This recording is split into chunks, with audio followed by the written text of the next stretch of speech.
Welcome back to the Friday Night Frenzy. Well, while region play is set to begin at the top levels next week, conference football has already begun in the Class A and 9-man ranks. We slate a matchup tonight that will go a long way towards a region championship. Let's start things off with Single A. Dixon Trinity hosted number 5 Killdeer in the Queen City. Scoreless game halfway through the first quarter. Tucker Beaumont takes the keeper up the middle and puts the Cowboys on the board, 7-0 Killdeer.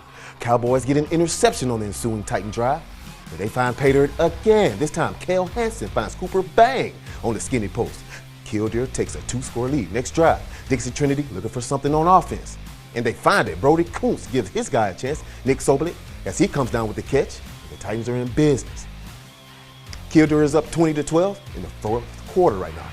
Now, let's go out to Velva. As number 3 Velva back at home battling red-hot Powers Lake. First quarter, Powers Lake quarterback Jace Becker drops back, and Becker, he looks for a man deep, but sophomore leader Logan Benson says, "Give me that," giving the Aggies possession of the football. Aggies now on offense, and it's the 4-year starter, Ben Shep, surveying the field. And Shep, he'll launch a bomb deep downfield, hitting Trayson Iverhart, who makes this spectacular diving catch to put the Aggies up 8-0. More Aggies, and it's Hank the Tank Bodine. And Bodine tells the outlaw, "Get off me, little boy," to put the Aggies up 16-0. And Velva wins in the blowout victory, 54-0. Relaxed Burlington, looking to make it 2 wins in a row, facing their arch rival, 4th ranked Bishop Ryan. Third quarter, lines up 25-8. And it'll be that lean, mean touchdown machine. Jet Lundeen scanning the field, looks for a man, but instead he finds Lavon Duchesne, who gets the pick for the Lake Show. Very next play, Lakers looking to take advantage off of the turnover, but senior leader Jet says bet, and Jet Lundeen says, "Give me that," skying high for the pick as he gets the Oski call. Lions still looking to add to that 25-8 lead. And they will, as Lundeen gets it out to his fellow captain, Drew Zwalk, on the swing route. And Zwalk, he sees the part in the Red Sea, and he'll walk into the end zone, extending that Lions lead. And it'll be Bishop Ryan taking this one, 39-8. Let's go out to 9-man, as 3rd-ranked Westholt welcomes in the Comets out of Alexander. First quarter, the game is still scoreless, but it's the man with the plan. NDSU commit Walker Broughton says, "I'll change that." And Broughton, he looks for a lane. Broughton down the sideline, and he'll take it in for a 7-0 lead. More Sue and more Broughton. This time, Broughton will call his own number again. And Broughton, he finds a crease. Broughton showing off the wheels. And he'll get one man to beat. And Broughton, he'll make that Comet touch earth, as the Sioux will go up 14-0. Comets back the other way, though, as Jacob Novak surveys.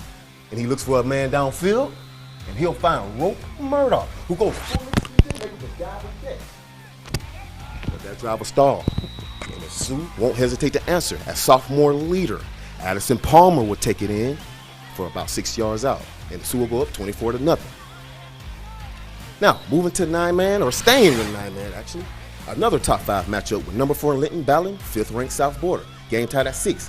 Linton trying to take that lead as Gentry Richter with the Houdini act in the pocket as he escapes a few would-be tacklers, and he fires into the end zone for 6. Lions threatening at the goal line again.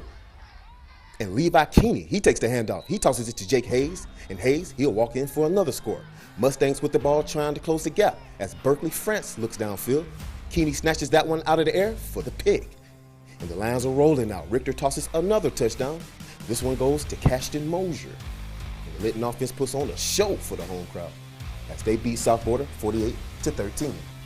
Well, the region titles pictures are starting to become a little bit more clear as we reach the midway point of the high school football season, but we still have more show upcoming. Ryan and Zach will be back in the studio to close out the show with takeaways